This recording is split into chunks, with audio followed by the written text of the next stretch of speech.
Fofoquinha do bem, coisas que os bancos tradicionais não te contam, mas que eu vou revelar tudinho aqui pra você.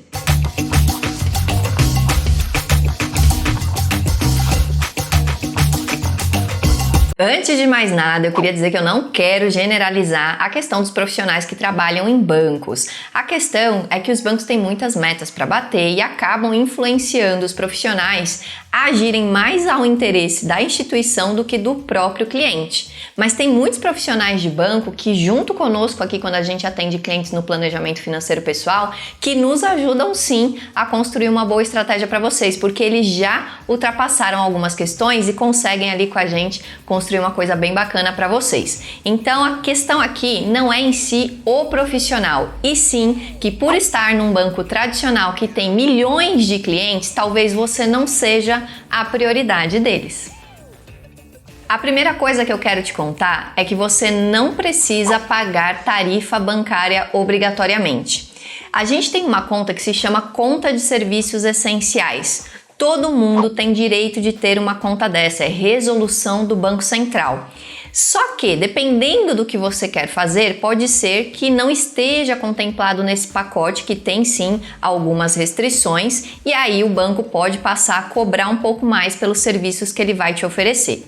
Então, se de repente você tem um uso muito específico naquele banco, recebe o seu salário, não pode fechar aquela conta por algum motivo, mas você quase não faz transações ali, ou então poderia até migrar as transações por um banco digital, quem sabe, você não vai pagar tantas taxas assim, você pode até manter a sua conta no banco tradicional, mas escolha essa opção da conta de serviços essenciais, porque daí você vai ter 4 saques ao longo do mês, um extrato bancário detalhado, você vai conseguir fazer normal tudo que for digital, ali no internet banking, no aplicativo, sem restrição, inclusive Pix. Dependendo, isso já é suficiente para o seu uso. E se você fizer mais coisas e que aí realmente merece uma conta que não cobre tarifa, você migra essas demais demandas para um banco que não te cobre, como um banco digital, por exemplo. Então converse com seu gerente, tente reduzir as suas tarifas para que combinem com você e, se de fato você puder, use até a conta de serviços essenciais. E um segredo, se por um acaso dificultarem a mudança para você e você estiver certo de que você quer fazer isso, o jeito também é acionar o Banco Central. Tem um site onde você pode fazer reclamações. Normalmente, quando você fala isso para o seu gerente de banco, olha, infelizmente vocês não estão conseguindo me ajudar, isso é uma resolução do Banco Central, porque a Samela me falou, eu vou abrir uma reclamação lá. Eu acho que ele vai te ajudar a partir daí. Eu não gosto, né, gente, que chegue nesse tipo de limite, mas às vezes é preciso, tá? Então você tem essa alternativa aí. A segunda coisa importante é, você não é obrigado a ter cheque especial. Sabe aquele limite que fica a mais ali na sua conta corrente? Aí você olha o saldo do banco, seu mesmo tem lá uns R$1.000, mas tem um limite de 10 mil. Aí você acha que você tem 11 mil reais na conta. A questão é que ali é um empréstimo automático com uma das maiores taxas de juros do mercado. E quando você começa a usar o cheque especial, a lambança é garantida. Muitas pessoas acham que não podem tirar essa ferramenta da sua conta, que é obrigatório ter, nem que seja um valor mínimo, mas não é. Então você agora tem uma tarefa, ligar para o seu gerente e pedir para cancelar o seu cheque especial. Muitos bancos, até no próprio aplicativo, você já consegue fazer isso automaticamente. Se de repente você encontrar alguma dificuldade, faz o que eu falei na dica anterior. Se necessário, abre uma reclamação no Banco Central. É importante vocês saberem que para abrir a reclamação no Banco Central, normalmente eles pedem que vocês tentem já ir no limite ali com a instituição financeira. Então você já falou com o gerente, já tentou ali na central de atendimento, já subiu para a ouvidoria do banco e não adiantou. Com esse número de protocolo, aí sim você consegue registrar o seu caso lá no Bacen. Sabe aqueles empréstimos fáceis que você consegue pegar através de alguns cliques ali no aplicativo ou na boca do caixa eletrônico? Pare de fazer isso já. A instituição bancária deveria te ensinar, o seu gerente deveria propor que você entendesse o momento correto de usar empréstimos. E normalmente a gente diz que é quando vai ter um benefício maior depois que você fizer aquele empréstimo. Por exemplo, você quer abrir a sua padaria e você não tem o dinheiro total para aquilo. Fazer um empréstimo pode até ser interessante, porque depois, com o negócio evoluindo, você vai conseguir lucrar até mais do que aquele dinheiro que você pegou emprestado. Mas pegar empréstimos para o consumo do dia a dia, para antecipar sonhos que você de repente não juntou e investiu para poder pagar à vista depois, isso já é um outro cenário. Então, se você de fato precisar de um empréstimo, seja porque você quer crescer, investir de alguma forma, até mesmo nos seus estudos, ou porque por conta de atitudes lá atrás, hoje essa é a solução para você, você vai ir até a agência bancária e você vai negociar com o seu gerente. Tenha certeza que você vai conseguir taxas melhores do que se você pegasse desse jeito mais simples. Por que isso acontece? Ali, gente, é um crédito pré-aprovado, é muito rápido. Lógico que o risco da instituição aumenta, porque ela não fez uma grande análise para te liberar aquele dinheiro. Então, como ela acha mais arriscado, ela vai cobrar mais juros para ter uma garantia maior. Mas quando você vai numa agência bancária, a análise é feita de uma forma totalmente diferente, com muito mais detalhes, e realmente é feita uma negociação pensando no seu perfil, no seu score de crédito. Então a coisa muda de figura. Outro ponto que normalmente ninguém vai te contar: é possível fazer portabilidade de crédito. Se de repente você tem uma dívida numa instituição financeira e você está pagando uma taxa de juros muito alta, você pode visitar outras instituições e questionar, bom, né, se eu trouxesse essa dívida aqui para vocês, qual seria a taxa? Dependendo, você consegue uma taxa muito menor e você troca uma dívida cara por uma dívida mais barata. Isso pode influenciar no valor da parcela, que pode diminuir, no valor final da dívida, enfim. Por que isso é interessante para a instituição que vai aceitar a portabilidade do seu crédito? Porque eles vão pagar a sua dívida à vista para outra instituição, mas vão receber de você o valor com juros, né? Então, para eles é legal também. Só que você também saiu na vantagem, porque você vai pagar juros menores. O valor final para você também vai ficar bom. Então, é uma relação super transparente, tranquila. Mas é óbvio que a instituição financeira onde você está não vai te contar isso. E é por isso que eu estou contando isso agora. Então, pensando nesses casos que envolvem um pouco de endividamento, o mais legal é que depois você comece a fazer a sua própria reserva. Assim você não vai precisar mesmo nem de cheque especial, nem de empréstimo, nada disso. Mas enquanto de repente você está construindo isso, você tem essas alternativas. Agora, passada essa questão de endividamento, vamos falar um pouco sobre investimentos.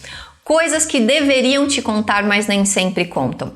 Existem investimentos melhores do que aqueles que normalmente são oferecidos para o varejo nos bancos. O que acontece, gente? Os bancos têm milhões de clientes e a maioria da população brasileira não tem educação financeira.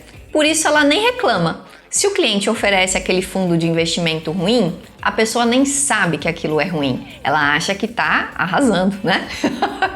E aí ela aceita. Por que os bancos vão se incomodar em rever toda essa estrutura se a gente aceita?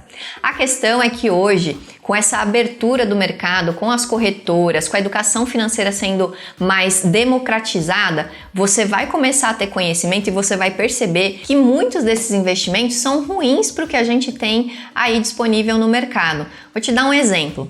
Normalmente, o que é oferecido para vocês de primeira são fundos de investimento. Esses fundos, quando a gente compara as taxas de administração, enfim, são muito maiores do que outros que a gente tem no mercado. Outro ponto importante, rentabilidade. Boa parte dos fundos de porta de entrada rendem menos do que o CDI. Isso é inaceitável. CDI, gente, acompanha a nossa taxa de juros, que é a Selic. Eu já ensinei para vocês em alguns momentos isso. Então, no mínimo, você tem que conseguir 100% dessa taxa. E normalmente os fundos que são apresentados, a gente vê que facilmente tem fundos que rendem 70% do CDI, 80% do CDI, não te entregam nem a taxa inteira. Só que por você não saber isso, você acaba aceitando.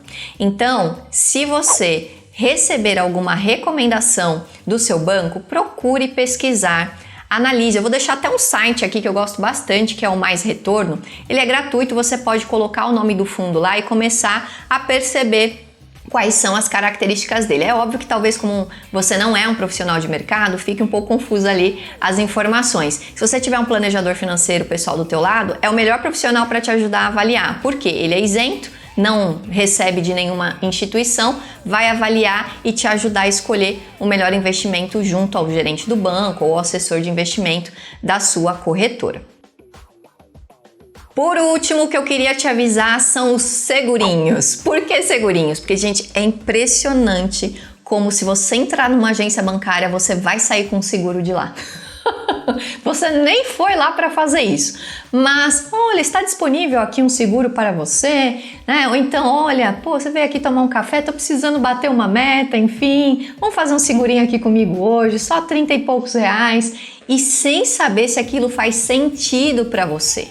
Isso não é bacana e aconteceu comigo há um mês atrás aproximadamente. Fui resolver uma coisa numa agência bancária, fazia anos que eu não entrava ali na agência, precisei ir lá e saí praticamente, né, escorraçada quando eu falei que eu não queria um segurinho de 34 reais. Porque que absurdo, mas é só um seguro de 34 reais. Mas aí eu expliquei para ele. Não, eu tenho já os meus seguros, são seguros calculados para o meu perfil, para que eu nem pague demais e para que eles nem sejam insuficientes.